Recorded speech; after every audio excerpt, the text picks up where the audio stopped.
Hello everybody, magandang araw. Ngayon ay tuturuan ko kayo kung paano mag-transfer from Maya to GCash. So, ang gagawin mo lang, una ay buksan ang iyong Maya account or Maya application at mag-login ka dito.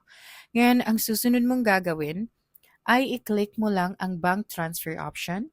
So, makikita mo yan dito sa baba ng cash in. So, i-click mo lang ang bank transfer at gamitin mo ang search bar na nasa itaas at search ang GCash. Pwede ka rin mag-scroll hanggang sa makita mo ang GCash exchange. So, i-click mo lang yan. Pagkatapos yan ay ilagay mo dito ang buong detalye. So, magsisimula ka sa amount.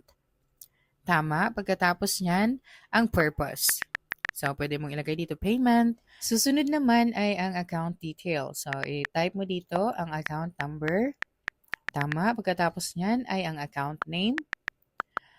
Okay, pagkatapos niyan ay click mo lang ang continue at sundin ang pangalawang step. So, kailangan mo lang i-confirm lahat ng details na nilagay mo dito. And that's it for this video. If you think this video helped you solve a concern, please subscribe, like this video, and leave your comment below. Bye.